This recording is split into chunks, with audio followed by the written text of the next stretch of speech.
When you were born in the country and city you were born in? Okay. Okay. My name is Bronia Bronkesh. Please spell your last name. Bronkesh.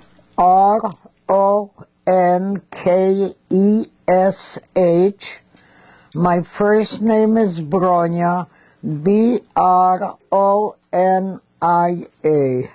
I was born April the 22nd, 1921, in Sarny, Poland.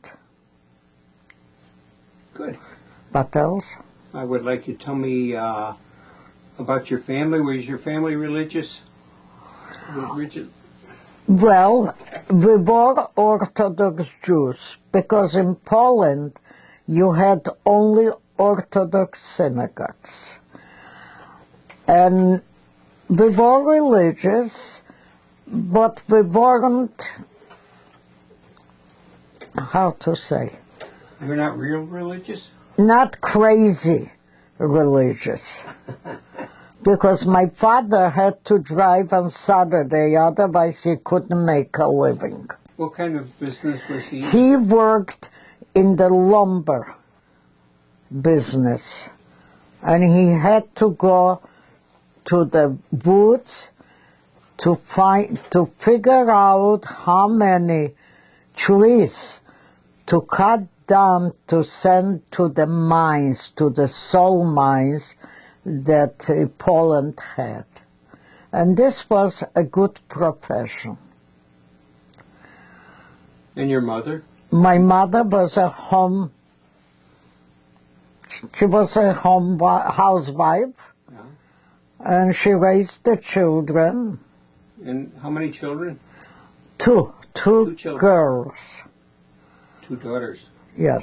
2 daughters.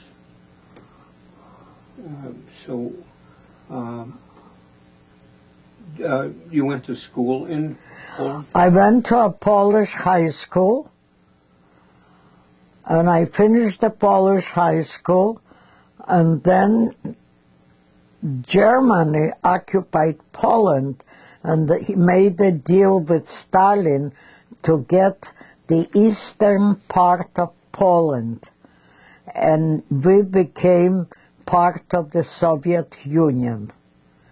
So when the Russians came to us, everything had to be in Russian, and I had to go 1 more year to learn everything in Russian. And in 1941, Hitler attacked Russia. And we were just not far from the border. And we started running because we knew that Hitler kills the Jews. And we ran to Russia, where we survived in Armenia. Did you notice, just to back up a little, did you notice anti-Semitism when you were in school? Of course. There was a percentage of Jews that were allowed to go to the Polish high schools. It was 10% only. So when a class had 30 people, there were 27 Polish and 3 Jews. Oh. Of course, there was a lot of anti-Semitism, but I lived in a very Jewish town, a lot of Jews, and they didn't bother us. But when I was already in school, I was just like any other student. There was no difference between us and the Polish kids. Of course, the Jewish kids were always better than the Polish. You mean they did better in school? Did much better in school. Oh. Did you speak, what language did you speak at home? At home we spoke Yiddish. My parents spoke between themselves Russian. And outside we spoke Polish.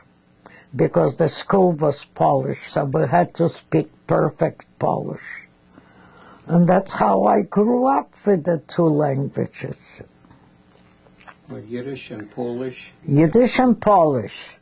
And I took German in high school as a extra language. And when the Russians took over our town, we had to learn everything in Russian. But we did. When you are young, you could learn languages. When did you learn English? I didn't know English. In fact, when I was in Armenia, I went to medical school there, and I needed a foreign language, and they gave me an option, English or Armenian. And I thought, why would I need English? I'll never go to America. So I took Armenian. So when I came to America, I didn't know one word of English. Oh, God. But right away, I was in New York, and they had high schools at night. So I went with American kids, not with refugees. And because I was with American kids, I learned English faster.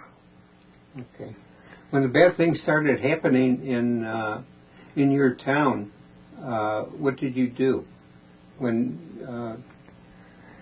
the Germans occupied? I wasn't there. I went to Russia. You went to Russia before the Germans occupied Yes. Poland? Okay. Not Poland. Part of Poland. When they attacked Russia, then I went to Russia. Because I had family in the Soviet Union, so I knew where to run. And you went with your mother and father? My mother and father and sister, but my father decided to go back because he worked as a civilian for the Russian army, and he said, I might as well go back and come and go when the Russian army would go. But he never came back, and he was killed home. Killed by the Germans? Yes. Yeah. In 1942, they killed all the Jews in our town. 14,000 Jews. 14,000? And it was in one mass grave. Boy, so you got out. And I got out, my mother and my sister, and my aunt that lived in Kiev, so we all survived in Armenia. Wow. And in 1945, we left Armenia and we came back to Sarny, but there was nothing left for us. Did someone occupy your home? Occupied our homes, and there was nothing for us left. And all we know that we went to the mass grave, and it was just earth there. So we collected a few stones and put to remember that that was a grave. That's where your father was murdered? My father and my grandparents. Grandparents and... So this summer, I went with my daughter and granddaughter back. This was my first time since 1945. And we happened to be there the day when they were killed 67 years ago. But now there are 3 graves because the rabbis from Israel came there, opened up the mass grave and collected the bones and buried all the bones in 3 graves. And they have now 3 was that in your memorials. That was in your hometown? Yes, in the woods. They took them out far from town. So they killed most of the Jewish people. 14,000 Jews, because they took the Jews from all around, from the small towns, and brought it to Sarne, and they killed 14,000 Jews in one day. They didn't have they didn't dig graves or anything. They just It was a big hole, and they put the Jews against the hole, and they were shooting them. How do we know all that? A girl, my sister's friend, was standing there, and while they were shooting, she fell into the grave alive. And at night she crawled out and went back to her home, and they had a maid. They were rich people, and she told the maid, if you'll hide me, you could have everything, the house, everything. She hid her for 2 years, and she survived, and she wound up in Montreal, where my sister lived. What about the girl's family? All killed. She's the only one who survived. So she faked. She played she was dead. She faked. When they were shooting and the people were falling in, she fell in before they shot her. That was smart. Yes. Wow. And she's still alive in Montreal, but she has Parkinson's. But she told us exactly what happened. Wow. What a story. Yes. What a story. So what did you do when you were when you left your hometown and you went to Russia? Because you knew the Germans were coming. Yes. What did you do and how long were you in Russia? We went to Armenia. Yeah. Because we didn't want to go to Asia. And my aunt was with us. We found her. And because she was a wife of a Russian officer, she had good papers.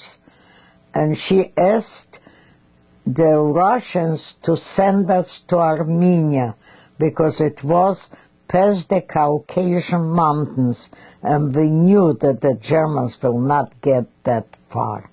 So we stayed in Armenia.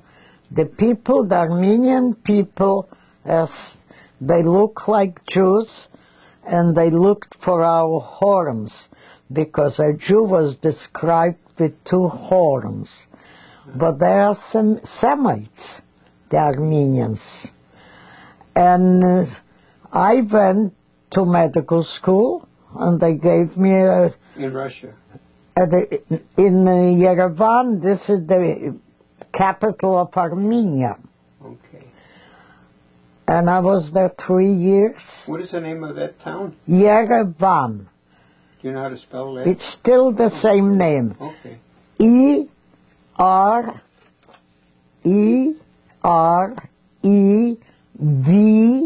D like dog. V like victory, A-N. Yerevan. It's still the capital of Armenia. Okay. So the people were friendly. Friendly to us because they felt they are Semites and they look like us. They just asked where are our horns. There were no Jews in Armenia, but they were good. They are nice people because they had a genocide from the Turks, so they understand what it means to lose family. They probably knew what it was, right. Was like. Or did they know what was going on, what the Germans were intending to do? They knew. It was everything in the papers. In the Russian papers, there was exactly when, we knew exactly when they killed the Jews in Sarny. It was in the Russian papers. It wasn't in the American, but in the Russian papers was exactly when and how we knew already in 1942 that our family is dead. Wow. And that appeared in the papers. It was in the paper. The Jews in Sarny, They put in the number of Jews that were all killed. Jews, they said, in Sarny were killed in September 42. They gave the day even. Wow. So what happened then? So you were in Armenia. Yes. And you went to school there. Yes. And my sister Beth finished, she was younger, so she had to finish high school in Armenia. And then she went also to Yerevan, to the university, for French. She took French for languages. And they gave us where to live, and they gave us scholarships. Okay, but there wasn't much to eat, but Armenia is a subtropical country, and grapes and peaches and melons grew there, so it wasn't so bad. At least we had the fruit to eat.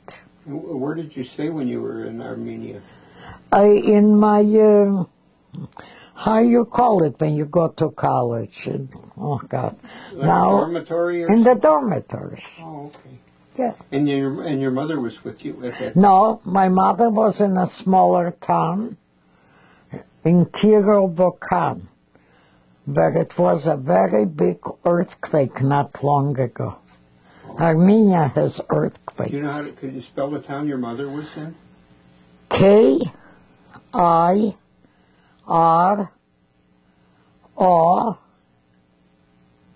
L V A-K-A-N. In Armenia, everything was finished with an A-N. Like Yerevan, Kirovokan, Leninkan, and their names are finished with an I-A-N. Musulman, Karanyan. The minute you see the I-A-N even here, you know it's an Armenian person. So you and your sister were in school? At the university. And you finished school? No. Nope. What happened? 45, when Kiev was liberated. We went back to Kiev where my aunt had an apartment. At that time it was Russia, Kiev. Oh, yeah. That's where Babi Yar was. That's where Babi Yar. Did they have... I have pictures of Babi Yar. We were there in September. You do have pictures? From Babi Yar? Yes. Oh, I would love to see them. I'll show them to you. If you don't mind, I would like to see them. I'll give you... Our whole trip is on the www... Write down. www.beforeamerica. Deport America. Before America. Okay. .com. My daughter put the whole trip is there.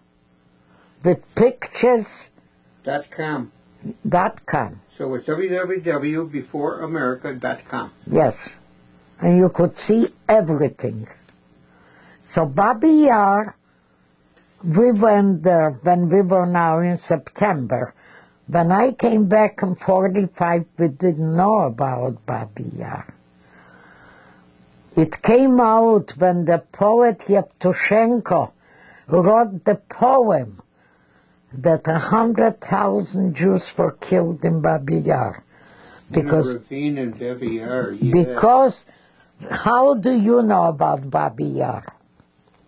How do I know? Well, my mother was born in Kiev. Okay. I heard so many stories. Okay, Babi Yar. In a ravine in Babi Yar, they lined up the people and killed them, and they fell into the slough. Right. And now the Russians put up that in Babi Yar there are 100,000 Russian citizens, not Jews, but the Jews put up a different, and we have in the pictures that 100,000 Jews were killed and buried in Babi Yar.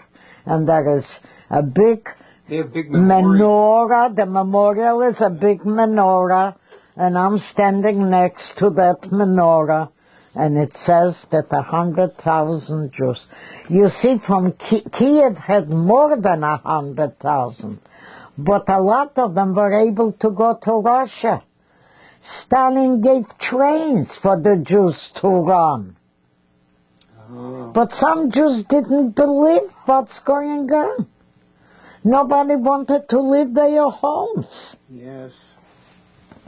Yeah, my father went back to Bialystok to get his family to come to America, and they did not feel bad things were going to happen. They didn't want to give up the homes. That's right. My grandfather had papers in 1923 for everybody to come to America, and he didn't want to go. He said, who will know me in America? Here they know me. What am I going to do in America? Wow. In 1923? In 1923, my grandmother's sister lived in Detroit, and she borrowed money from everybody, and she got visa for the whole, even for me, when I was a baby. And my grandfather refused to go. Wow. So now it's no wonder that your father couldn't get the family. No, he could not get them. In fact, he went back twice. And they felt that they cannot imagine that Bialystok was their home, that they could not imagine living somewhere else. And That's they did right. not believe bad things were going to That's happen. right. And that's what happened to a lot of people. And the whole family died. Of course. Sad story. Yes. But when you left your town, Sarny, Yes. You left your home. Yes. Yes. You left your home and you went to Russia. You leave everything. Yes, so everything. Everything. You But don't you saved even your lock the door, because it doesn't matter. You know they will take it away. And now when I came back, I went to Sarny. I did not recognize. There are no Jews. The homes were all destroyed. My grandfather's house is still standing, but it's abandoned, overgrown. I walked inside. It was terrible. In your home? In my grandfather's. My house doesn't exist. Wow. But obviously after you left, there were families that moved into your home. The Ukrainians took everything away. Wow. That is... This is not part of my story, but I had a friend in Colombia, in Bogota. Where is that? Colombia. Oh, Colombia. Bogota, from my town. He went there. He's dead already, 10 years, about 15 or 18 years ago. And his house was standing. And the people who lived in that house wouldn't let him in. He wanted to take pictures to show his children. So he waited outside, and an old lady came over to him. She recognized him, and she said, "How come you are alive? You are supposed to be dead, all of you." So he waited till the husband went to work. He gave the lady who lived in his house $50. She let him go in and take pictures. Wow. To show his children. Oh my gosh. So tell me what happened when you finished school, and when you were reunited again with your mother, and where you went after the war. So We took the train and we went to Kiev from Armenia. And from Kiev, we took a train and we went to Sarny. And there was nothing left. So we decided to go deep into Poland. The three of you? The three of us. Yeah. And we came in Poland. The Haganah from Israel was trying to help us leave Poland. Was it a displaced persons camp? I'm not yet in the DP camp. So we went to Lublin in Poland. And there was a big hospital. No. In Lublin there was a big yeshiva. And they put all of us in that yeshiva. It was called Dom Peretza, Peretz house. You know who Peretz is? Yes. In Israel. Yeah. And that's where I met my husband. And after being there 3 months, I married him because... And you were still with your mother and sister? Yes. He promised to take care of my mother and sister. And I knew that the 3 women alone will not be able to do anything. He got in touch with the Haganah. He was a big man, strong man, and they made for us papers that we are Greek Jews returning to Greece. That's how Poland, who was communist then, let us out. And we came to Czechoslovakia, and they kept us in a safe house in Bratislava for 10 days. You were still together, the 3 of you? Already 4 of us. My husband, yes. And where did you get married? In Lublin. You got married in Lublin? In Dom Peretza. It was some wedding with chicken soup, and that's all. And I didn't even have a white dress, believe me. And I married a man that I hardly knew. Hardly. And he was from Poland. He was a partisan. But he's Jewish. Oh, yeah. I would marry a non-Jew. And he and 3 brothers survived in the woods. And they used to mine the railroad tracks where the Germans were sending the people right to Russia. So after the 10 days in Bratislava, the Haganah again, the young men from Haganah, came and said that we have to cross the Alps on foot. Oh, well, it's a long distance. And they took us and we crossed it.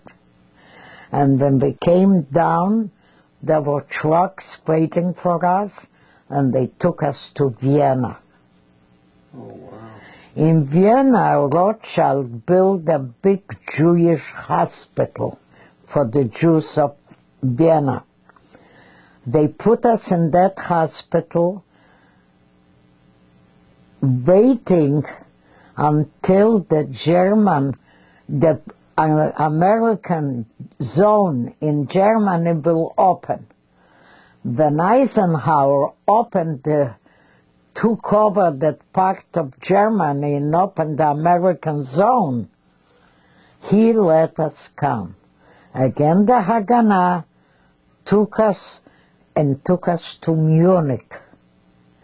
And in Munich, we waited until they had a place for us. And they took a place where German workers lived. And this was the name Neu Freimann. And they made a DP camp there. And that's where we lived. The 4 of you? The 4 of us. Yeah. Meanwhile, I became pregnant, and I had my first daughter in Munich with Nazi doctors, because it was just the beginning, 46. But it was a Catholic hospital, so the nuns were good to us. Oh, thank goodness. Right. And my mother, the American Army was stationed across of our DP camp. You know what it means, DP? Displaced persons. People. Yes. Yeah. So my mother met an American Jewish captain. Say that again. American Jewish what? Captain of the American Army. They used to come to talk to the Jews. The Jewish soldiers, the American, came to the DP camp to talk to us. And he spoke Yiddish, and my mother said to him, I have a brother in Detroit and a brother and sister in New York, but I don't remember their addresses. Can you help? He said, I'm sending my mother the information, and she put it in the Jewish forwards. A friend of my uncle in Detroit read it, and he called up my uncle, and he said, do you have a sister by the name Olga? He said, yes, but she was killed. And he says, no, it's in the paper. He showed him the paper where it was our names and address where we are in the DP camp in Germany. So he called right away his brother and sister, and they got in touch with us and started sending packages. And they started working to bring us to America. So one of our cousins in New York, he was a Republican and she was a Democrat. And they were big shots in both parties. So they found a congressman. The name of that congressman was Fry, Congressman Fry from the Bronx. And he put a bill in the Congress, and they made visas for us to come to America. Wow. So during this, and my family paid for our, joint didn't have to pay. The family paid for our tickets. And June the 7th, we came on an American ship that used to bring the soldiers to Germany. On the way back, they brought the refugees to America. And June the 7th, 1947, we landed in New York. There was no more, we didn't have to go to Ellis Island. There was no more Ellis Island. The immigration people came on the ship, checked our visas and our papers, and the family waited for us. And we came to America. So where did you land in New York? We had nothing. The joint helped us get an apartment. No, helped us in the beginning to rent something. And we rented an apartment, and my husband went right away to work. What town was that? Pardon me? Bronx. Huh? In New York, in the Bronx. Oh, it was in the Bronx. Yes. Where the Jews and the Puerto Ricans lived. Yeah. So my husband went right away to work. He was a businessman, so he didn't have any profession. So he went to work in New York. There was a Jewish that used to make the salami and what was their name? Shop. Yeah, no, factory. Oh, factory. Yes, they used to make the kosher salami, and corned beef and everything.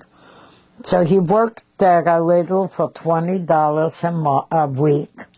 And then he joined the union and started working in a slaughterhouse. Wow. But he didn't like working for somebody. And after 6 years, we bought a chicken farm in New Jersey, where all the refugees went. And we went on the chicken farm, we borrowed money and took a mortgage, and we paid everybody off. But from the chicken farm, you couldn't make a big living. So my husband decided to learn to drive and buy an old car, and he started going from house to house to sell eggs. So we made it in New Jersey. We lived not far from Philadelphia. There was Vineland, Bridgeton, where all the Jews came for the chicken farms. And we had the chicken farm for 14 years. I hated it because I wasn't used to live on a farm and work with chickens. Your mother was with you at that time? My mother stayed in New York, and she went to work in the garment business. Garment, yes. And she married the second time, and when she died. It wasn't a good marriage, and she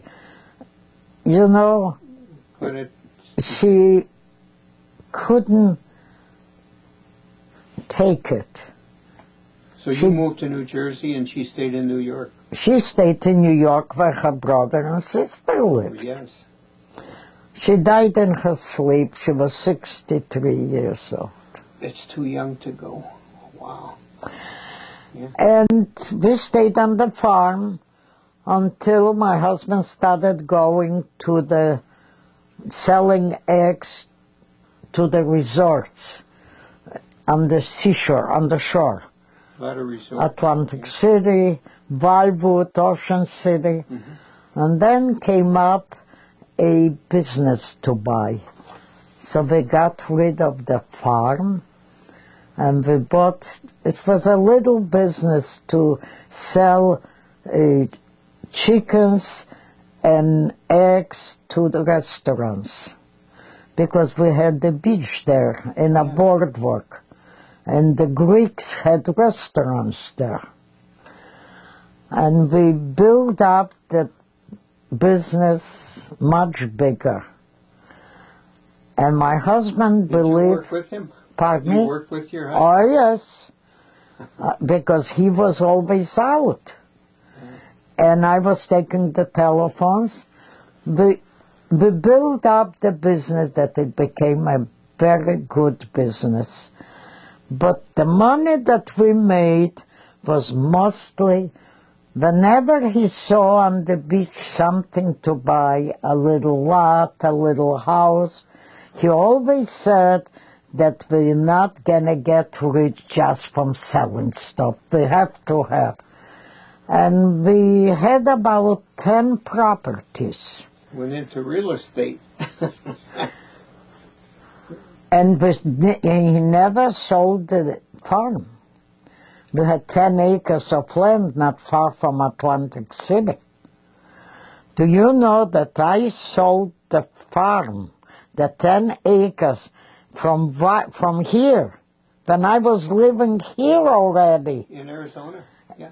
In Arizona, and I knew that my husband has cancer. And I knew that he's going to die. He had multiple myeloma, that you have to die from it. There is no cure. And I said to him, now we have to sell it. I didn't want it because we sold little by little. And I called up somebody and we sold the 10 acres while he was still alive. So I didn't have to pay the taxes. Okay. And that's where we made the money. From the farm, the land. Now they have homes there for people who work in the casinos, because in Atlantic City is still terrible. Atlantic City did not build up the homes. Casinos only. So the people have to live somewhere else. And this is where they built 20 houses on our 10 acres. And turned out to be a good deal. And because we worked only in the summer, because the boardwalk shuts for this winter, nobody comes to a beach. We bought a condo in Florida, and the winter we stayed in Florida. And I built a big house on the beach that I sold for a lot of money. And he was a good businessman. I wasn't a businesswoman. He was the one. But you helped him. Yes, but the ideas was his, not mine. And he died in 98. He was 90? No, 83. He was 83? Yeah, they were married 53 years. Wow, that's wonderful. And that's our story. Now I'm alone. And thank God I don't have to worry. My children got educated with scholarships because from a chicken farm. My daughter in California has a PhD in organic chemistry from Yale. Wow. And she was the head scientist for IBM for 20 years and for Apple for 10 years. And now she works with the government here. She changed the money with the color. Yeah. That's her job. She is a specialist in counterfeiting. And her husband works for NASA. He's working now on Mars. And Cheryl has an MBA in health services. She has her own business. 20 people work for her. Wow, children to be proud of. But she is divorced. Her husband was a podiatrist here. Cheryl is divorced? Yeah. Oh, how long? They were married 25 years. She's divorced already 12 years. Children? One daughter. She lives in Los Angeles. She works for Apple. Wow, good company. Good company. My daughter says that the Apple computers she always said it, are the best. She worked for IBM, and she's always said, because Jobs is a genius. He is like Bill Gates. I hope he recovers from his health problems. I hope so, too. What happened to your sister? My sister married a guy that she met in Germany, and we couldn't bring him to America. He survived Auschwitz, Buchenwald, everything. He's the only one left from a whole family, from a rich family, Poland. But the Poland that was near Germany, Krakow and those places. We couldn't bring him to America. And my mother had very rich friends from Sarny in Montreal. The Feinstein family, they had factories all over. They brought him.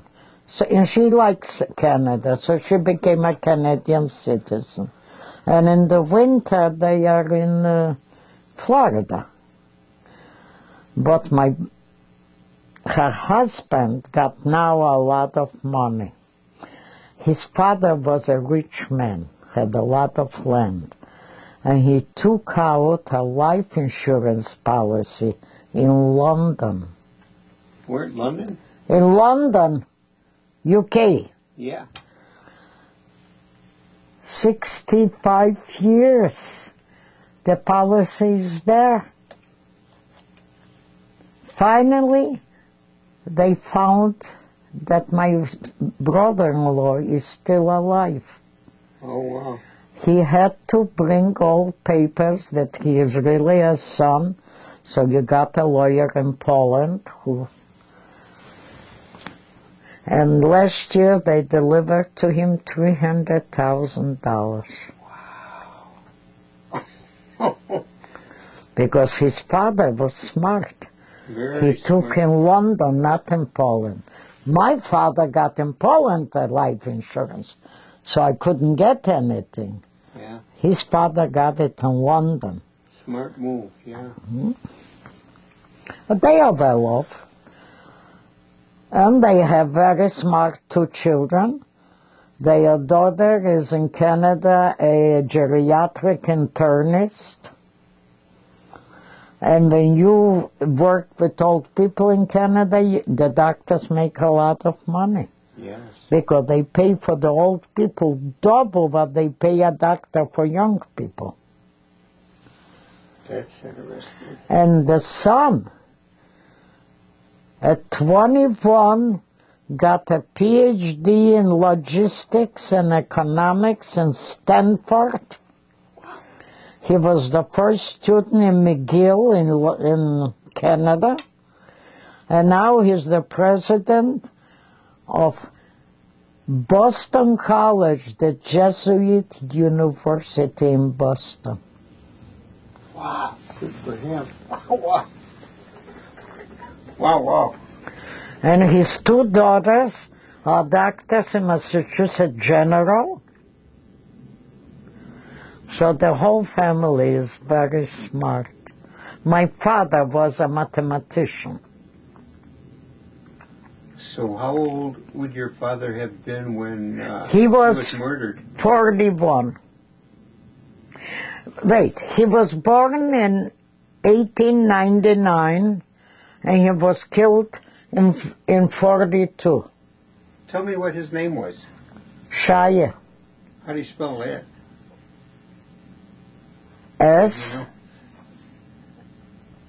in Polish, S-Z-A-J-E.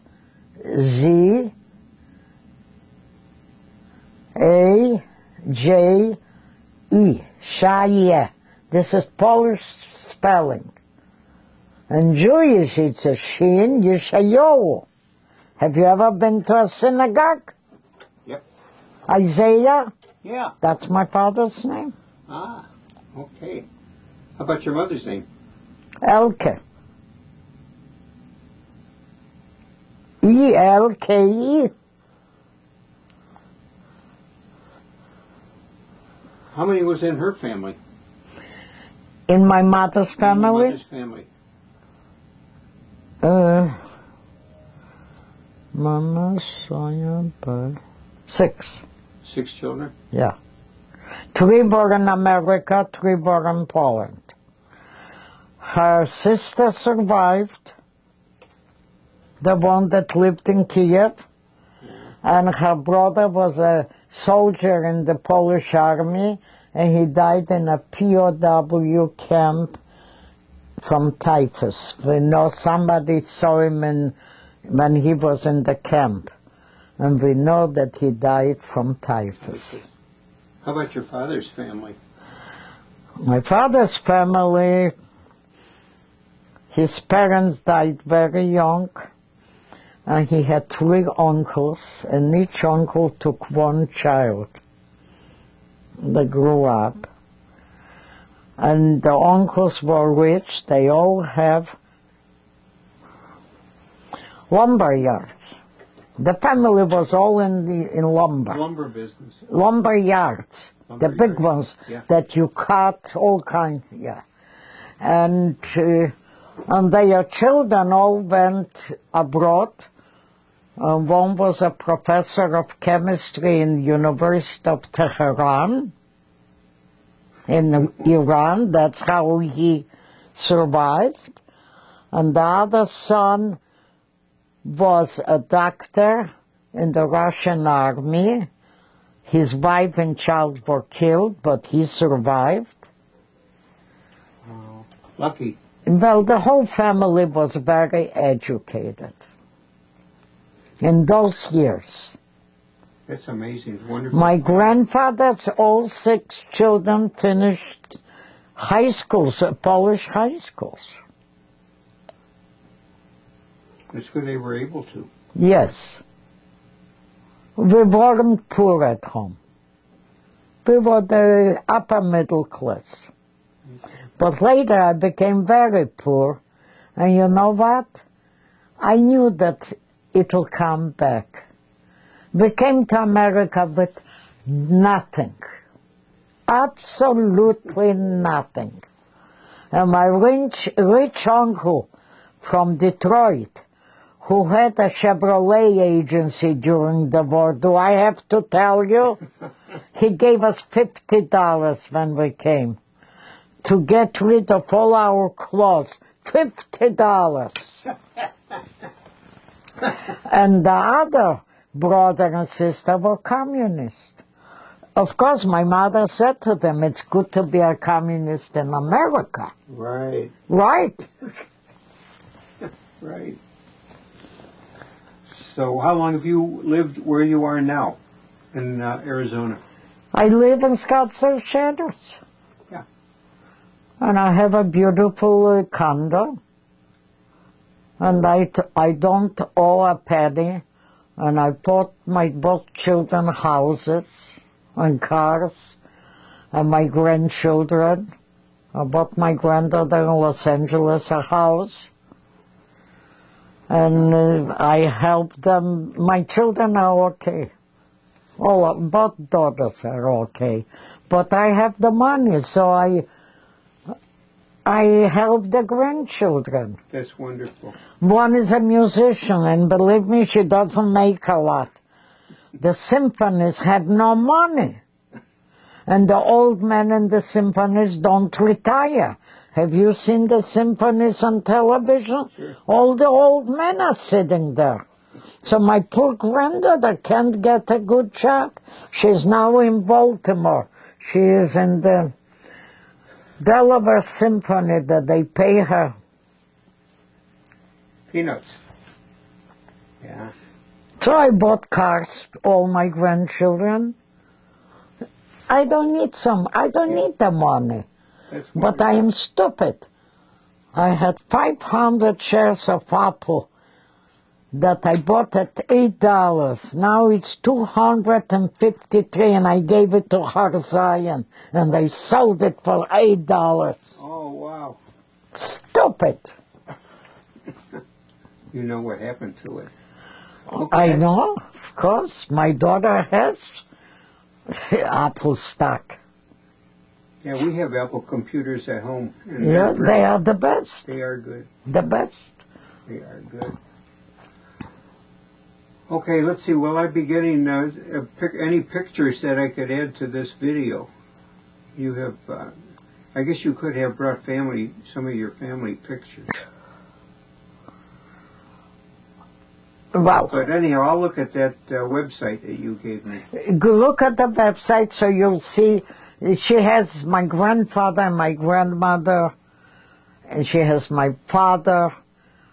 She has the pictures with explanations. Okay. And if you'll call me, I could bring you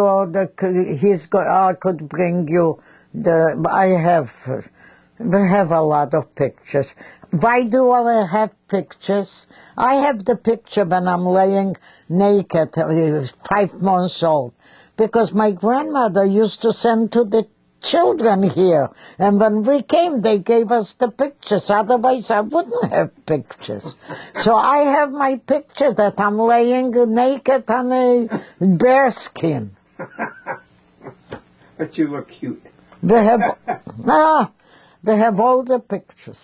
I like to see them. Well, maybe you'll give me your number before I leave today. Yeah. Okay, I think we're done. Unless you have anything you would like to add to this little video. No. Saturday I had to do for somebody else. I did everything.